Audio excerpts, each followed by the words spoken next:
The church basement smelled like old hymnals and instant coffee, the kind that sticks to your throat.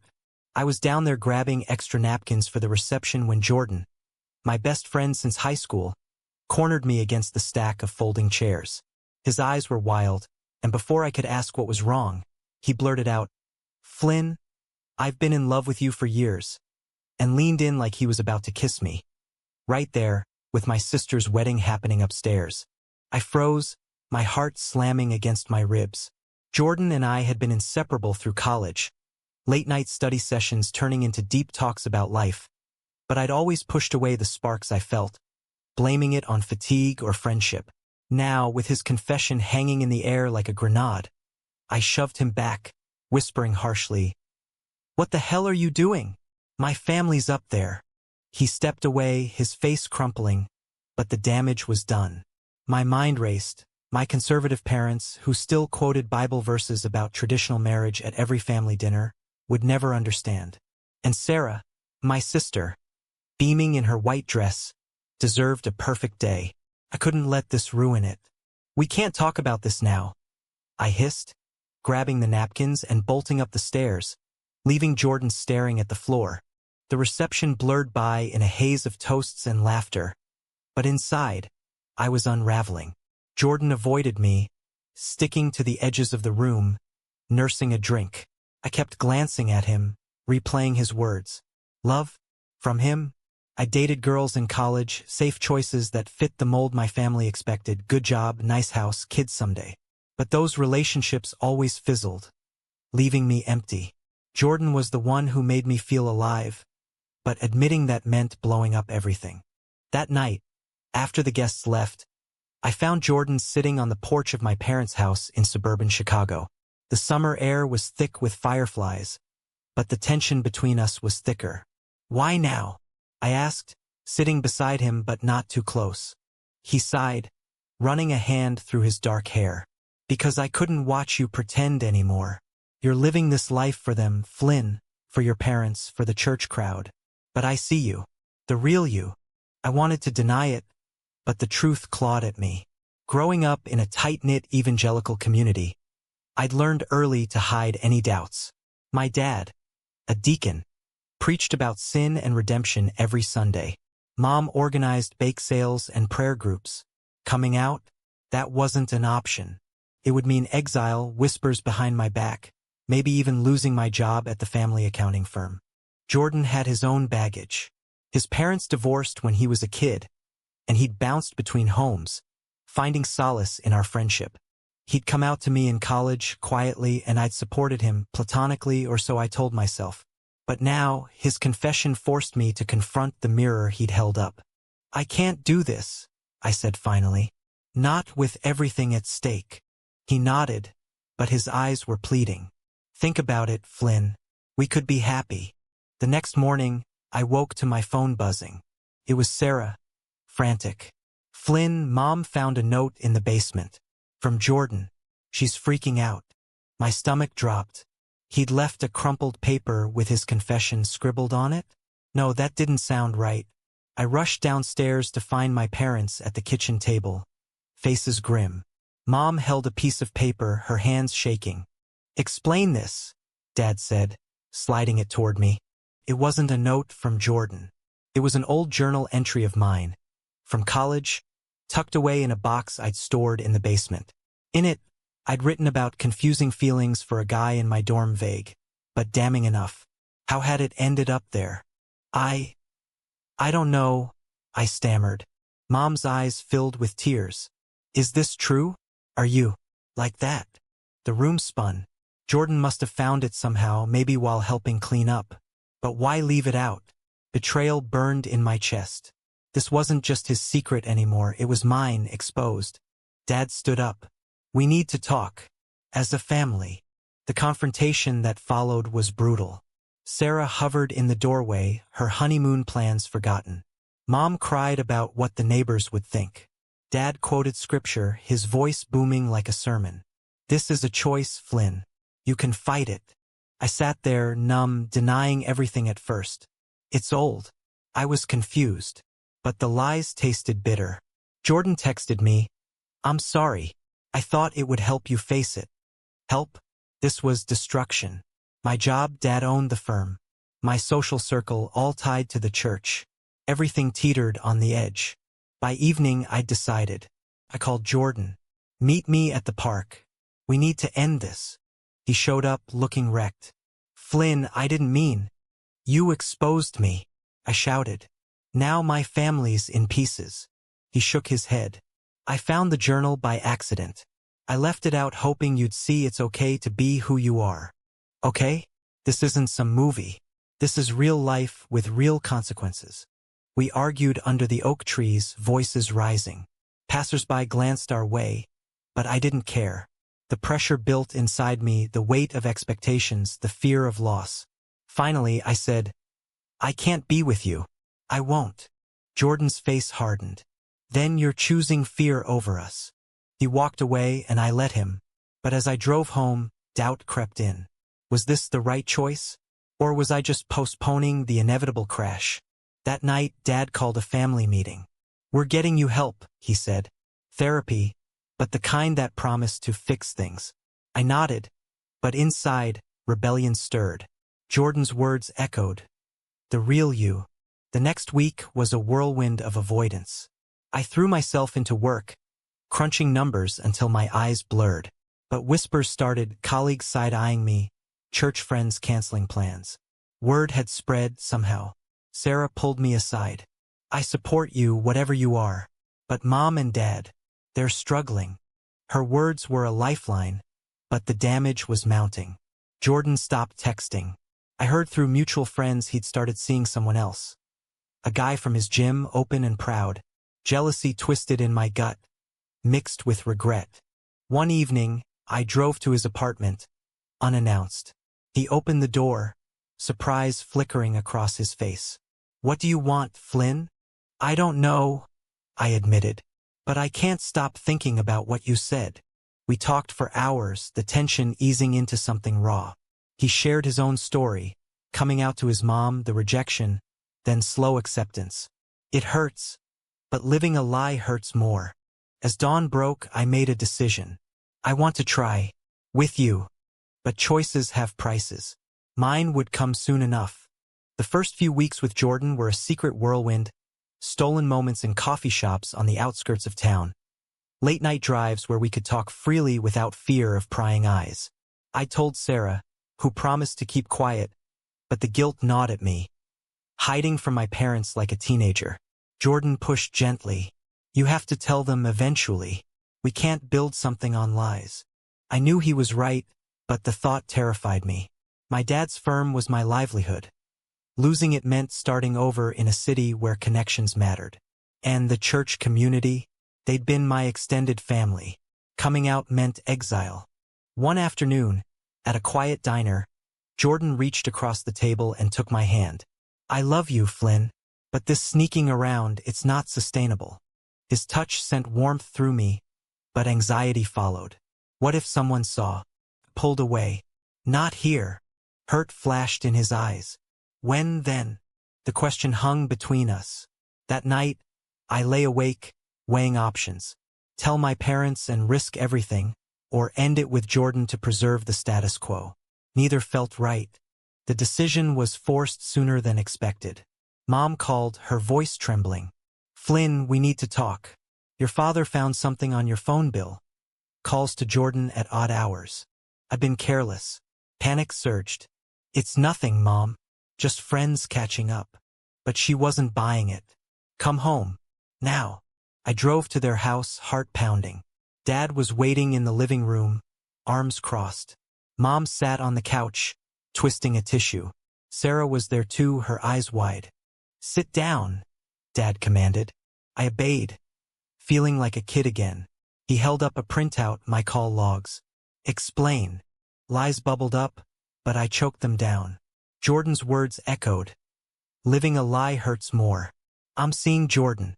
Romantically. Silence exploded into chaos. Mom gasped, covering her mouth. Dad's face reddened. What do you mean, seeing? Like that? Yes, I said, voice steady despite the tremor inside. I'm gay, Dad. I've always been, but I hid it. He stood, pacing. This is because of him. He influenced you. No, ikuntarat. It's me. Jordan just helped me accept it. Mom cried softly. How could you? What about our values? The church. Sarah jumped in. Mom, Dad, Flynn is still your son. Love him for who he is. But Dad wasn't listening. You're fired from the firm. I won't have this tainting our name. The blow landed hard. My job gone. Stability shattered. I left that night crashing at Sarah's place. She hugged me. It'll be okay. Give them time. Jordan met me the next day, his embrace a anchor. I'm proud of you.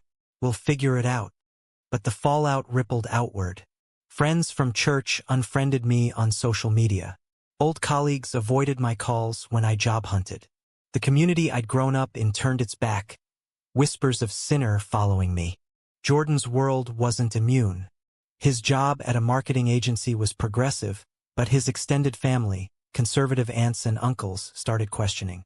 At a family barbecue, his cousin confronted him. Heard you're with that church kid. Dragging him down. Jordan defended us, but the strain showed.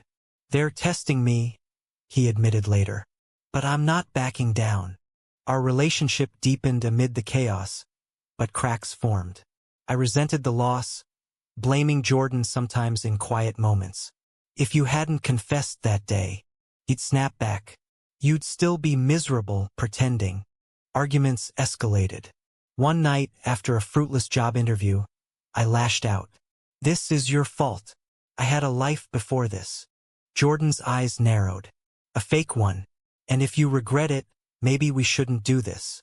The words stung. I stormed out, driving aimlessly through Chicago's streets.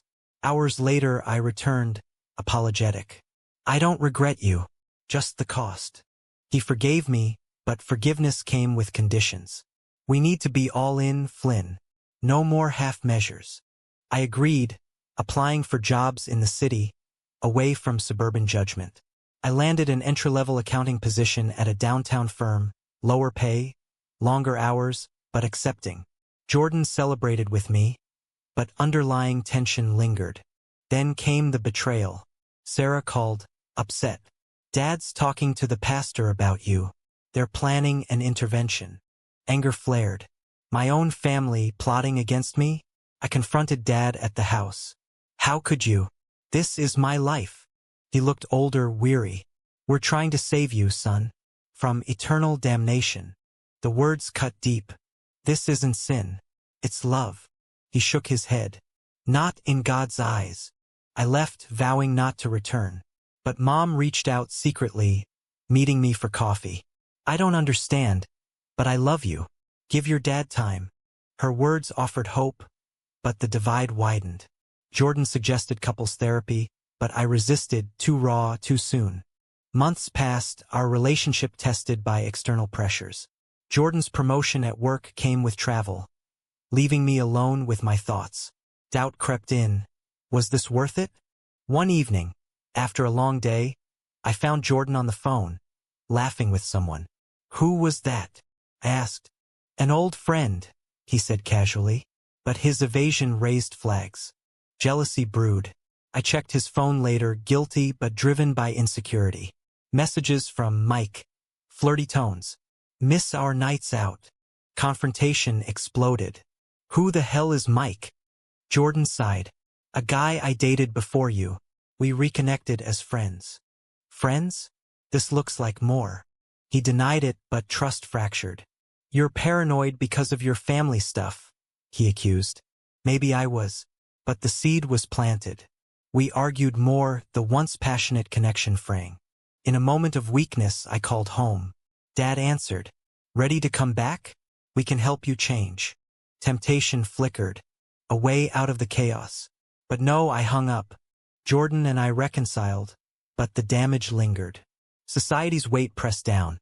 News stories of hate crimes, politicians railing against the gay agenda, fueled my fears. At a pride event Jordan dragged me to, I felt exposed, but also liberated.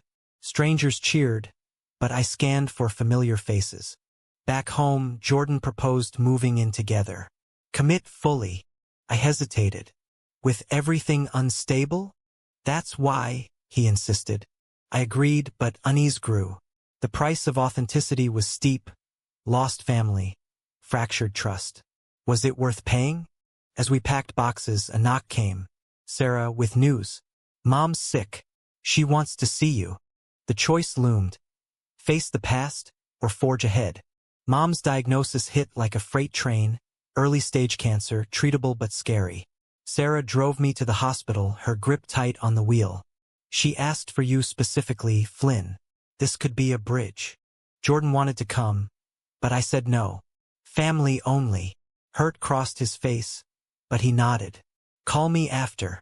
The hospital room was sterile, beeps echoing. Mom looked frail in the bed, Dad by her side, his stern facade cracked. Flynn, she whispered, reaching out. I took her hand, emotions surging. I'm here, Mom. Dad shifted uncomfortably but stayed silent. We talked surface stuff at first, then deeper. I've missed you, she said. This, whatever you are, it's hard. But you're my son. Tears welled. I haven't changed. Just honest now. She nodded weakly. Pray with me. I did for her sake. Dad joined, his voice gruff. After he pulled me aside. This doesn't mean I approve. But for her, truce. It was a start, fragile. I visited daily, balancing job and relationship. Jordan supported from afar, but resentment built. You're choosing them over us again. No, Iarga. It's my mom. He sighed. I get it. But where do I fit? The question haunted me. As Mom's treatment progressed, family dinners resumed. Awkward, but present. Dad avoided gay topics, focusing on weather or sports. Sarah mediated, pushing gently for acceptance. One dinner, Dad asked about work. I shared, omitting Jordan. Later, Mom cornered me. Bring him next time. I want to meet the man who makes you happy. Shock rippled through me. Really? She smiled faintly. Life's short, Flynn. Cancer teaches that. Elated, I told Jordan. This could be it, reconciliation. He was cautious. Don't get hopes up. You're Dad. But I pushed. The dinner arrived, Jordan dressed neatly, nervous. Mom welcomed him warmly, asking about his job. Dad was polite if stiff handshake, small talk. As we ate, tension eased. Jordan shared stories from our college days, lightening the mood. Laughter even bubbled up. Then, Dad cleared his throat. So, Jordan, what are your intentions with my son? The room froze. Jordan met his gaze. I love him. Want a future together. Dad nodded slowly. Love's not simple. But I see he cares for you. It wasn't full acceptance, but a crack in the armor. Hope bloomed. But society had other plans. At work, a client overheard me mentioning Jordan. Casually, in a meeting. Word spread. The conservative boss called me in. We value family morals here. This might not align. Subtle threat, but clear. I pushed back. My personal life doesn't affect my work. He smiled thinly. Just saying. Pressure mounted. Jordan faced similar at his agency. A project pulled after a coworker outed him to a client. Bigots everywhere, he muttered. We leaned on each other, but the constant battles wore us down. Arguments flared over small things. Dishes, plans. Masks for deeper fears. One night, after a heated fight, Jordan packed a bag. I need space. Panic gripped me. Don't go. He paused. We're drowning, Flynn. In all this hate. He left for a friend's couch. Alone, I spiraled, questioning every choice. Had coming out been a mistake? The pain, the losses, worth it for love? Sarah visited. Fight for him, like you fought for yourself. Inspired, I planned a surprise dinner at our favorite spot. But when I arrived, Jordan was there. With Mike, the old friend. They laughed intimately, hands brushing. Betrayal stabbed deep. I confronted them. What the hell? Jordan paled. It's not, we're just talking. Mike excused himself awkwardly. Jordan explained. After our fight, I reached out.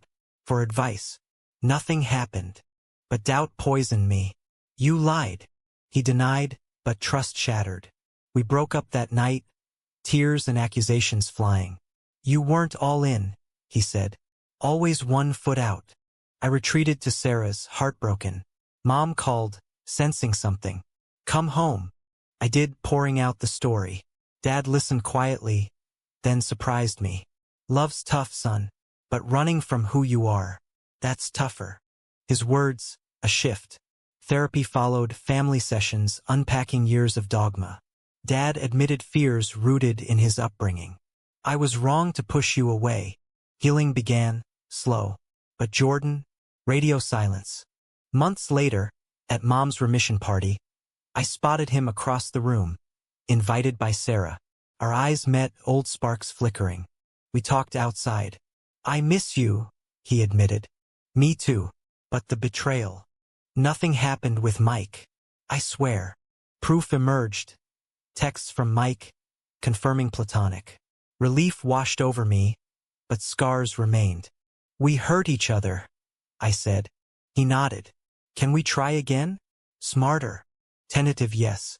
But challenges loomed. Society's gaze. Internal demons. As we rebuilt, a new conflict arose. Jordan's job offered a transfer to New York. Better pay, progressive environment. Come with me, he urged. But Mom's health, family ties, anchored me in Chicago. I can't leave them now. Torn, I weighed loyalties. Family versus love. The old dilemma amplified. Dad, sensing my turmoil, sat me down. Go if it makes you happy.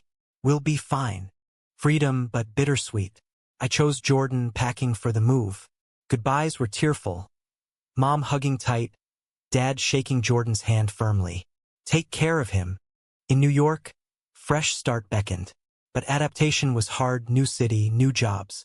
Jordan thrived. I struggled, homesick. Doubts resurfaced. Was this the right path? The price, distance from family, constant vigilance against prejudice. One evening, walking Central Park, Jordan stopped. Marry me, Flynn. The proposal, unexpected. Joy mixed with fear. Marriage? In a world still divided? I said yes, but mouth one brewed. Planning exposed rifts, his family supportive, mine hesitant. Dad agreed to attend, but tensions simmered. The wedding approached, high stakes. Would it unite or divide further? Wedding preparations turned into a minefield of decisions and dramas, each one testing the fragile bonds we'd rebuilt. Jordan wanted a simple ceremony in a Brooklyn garden, surrounded by friends who'd stood by us through the storms. I agreed, but inviting family meant navigating emotional landmines. Mom was excited, sending recipe ideas for the reception. Dad was reserved, confirming attendance but little else. Sarah offered to officiate, a neutral bridge. As details coalesced, old wounds reopened. Jordan's aunts grilled me at a virtual family call. You sure about this? After the breakup. I assured them, but insecurity lingered. Jordan noticed. They're protective. Like your dad. His comparison stung. Dad called weekly now, conversations stilted but improving. Proud of you for the new job, he'd say, avoiding wedding talk. One weekend, we visited Chicago for fittings. At the tailor, Dad joined unexpectedly. Thought I'd see the suits. Awkward silence as we tried on tuxes. Jordan broke it. Thanks for coming, Mr. Thompson. Dad grunted. Call me Bill. Progress, small but significant. Over lunch, he opened up. Marriage is commitment, through thick and thin. His blessing implicit. Hope surged. But society intruded. A vendor backed out after learning it was a same-sex wedding. Scheduling conflict, they claimed. Jordan raged. I deflated. This is why I hesitated. He pulled me close. We'll find better. Don't let them win. We did, but the incident fueled arguments. You're still scared, Jordan accused. And you're naive. I shot back. Not everyone accepts us. The fight escalated, ending in silence. Reconciliation came slow, but we pushed on. Rehearsal dinner arrived, a mix of families. Jordan's mom toasted us warmly. Dad followed, voice steady. To love in all forms. Cheers erupted, tears in my eyes. Maybe this would work. But the night before the wedding, crisis struck. Jordan's phone buzzed incessantly. Mike. Again. Emergency. The message read. I confronted him. Why is he texting you? Jordan explained. His partner's in the hospital. Needs support. Suspicion flared. Go if you must. But on our wedding eve. He stayed, but trust wavered. The ceremony loomed, doubts whispering. Morning came, sunny and promising. Guests gathered, friends, family blending tentatively. Sarah's words flowed. Love defies odds. Vows exchanged, rings slipped on. Kisses sealed it. Applause rang out. Reception buzzed with joy. Dad danced with Mom, smiling. Jordan's family mingled. Healing felt real. But post-honeymoon, reality bit. Back in New York, job stresses mounted. Jordan's long hours left me isolated. I missed Chicago's familiarity. One argument turned vicious. You regret this, Jordan yelled. Maybe Ido, he snapped, instantly regretting. He left for a hotel. Alone, I called Sarah. Did I make a mistake? Marriage is work, she said. Fight for it. I did, tracking him down. Apologies flowed.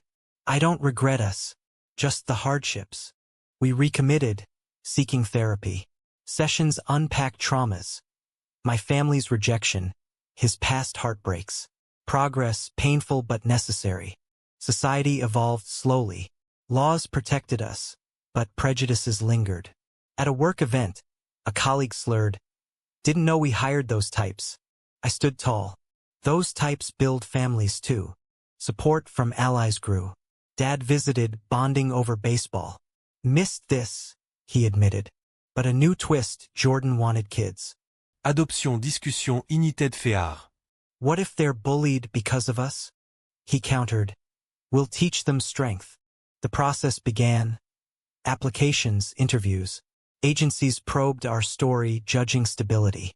During a home visit, the assessor asked pointed questions. How do you handle societal pressures? We shared honestly.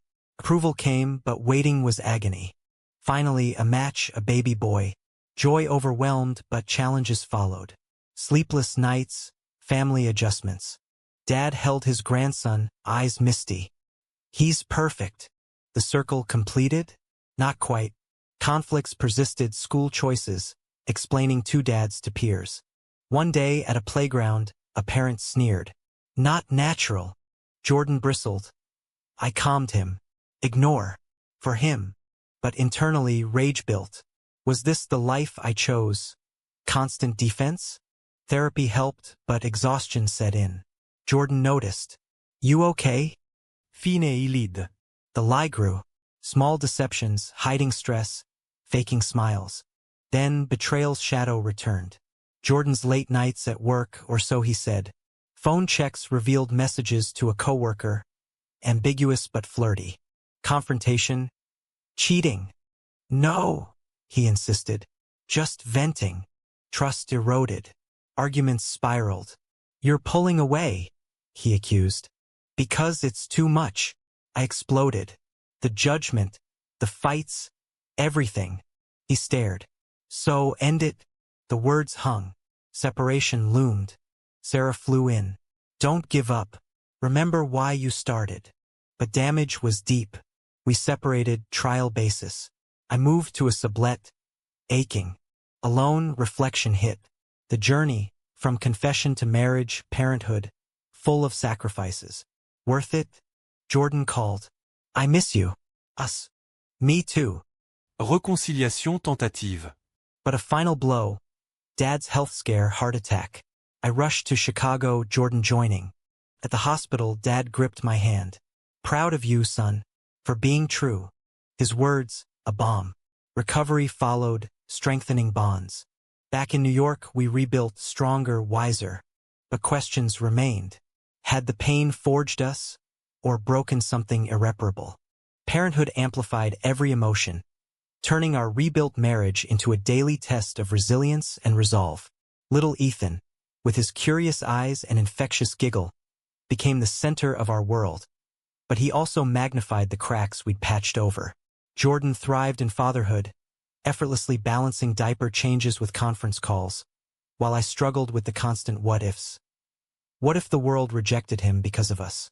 What if our choices scarred him? Work provided distraction. My promotion to senior accountant came with more responsibility, less time at home. Jordan's marketing role demanded travel, leaving me solo parenting more often. Resentment simmered. "You're always gone," I'd complain. "And you're always worried," he'd retort. Therapy continued, a lifeline.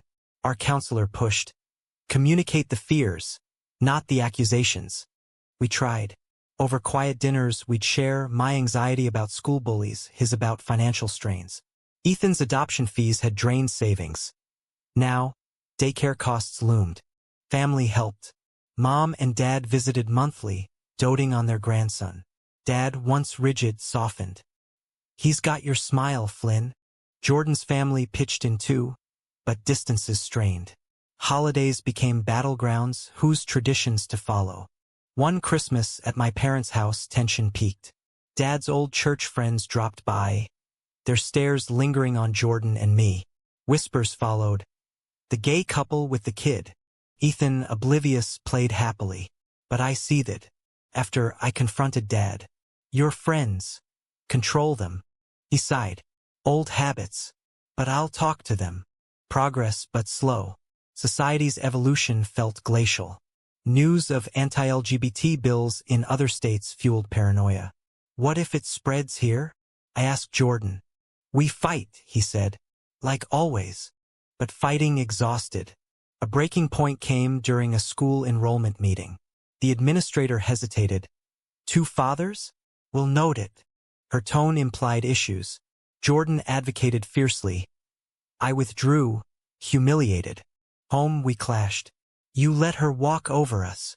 "I was protecting Ethan," I argued. "By hiding." The fight ended in silence. Separation whispers returned. Then, a turning point. Ethan's first word, "Dada," aimed at both of us. Unity reignited. We recommitted, volunteering at LGBT family groups. Connections formed, support networks built. But betrayals ghost-haunted. Jordan's coworker, the flirty one, resurfaced, promoted to his team. Late nights increased. Suspicions grew. One evening I followed him, guilty, desperate. He met the coworker. At a bar. Laughter, close proximity. I burst in. "This again." Jordan startled. "Client meeting." He tagged along. Explanations followed, but trust frayed. "Prove it," I demanded. He did, emails confirming. Relief, but the act shamed me. I'm sorry. The past. He hugged me. We heal together. Healing deepened. Dad's full acceptance came via a letter. I was wrong. Love is love. Tears flowed. Family reunited for Ethan's birthday, harmony prevailing. Yet, challenges persisted. Ethan's kindergarten brought questions. Why two dads? We prepared him. Families vary. Ours is full of love. He thrived, but incidents occurred. A classmate's parent complaining. School mediated, but stress mounted. Jordan suggested moving to a more inclusive suburb. For him, uprooting again? The pattern wearied me. Decision time. We moved. Fresh start. New home, new school, better. As Ethan grew, so did we. Milestones, first steps, first friends cemented our bond. But reflection brought mouth-wan. The journey's toll. Lost jobs, fractured trusts, emotional scars. Counterbalanced by joys. Love found, family evolved, child raised. In quiet moments, I'd wonder. Right choices? One night, watching Ethan sleep, Jordan whispered, "Worth every battle." I agreed, but doubts lingered. The story culminates here, after years of turmoil and triumph. Flynn and Jordan, once torn by confession and consequence, now stand resilient. But at what cost?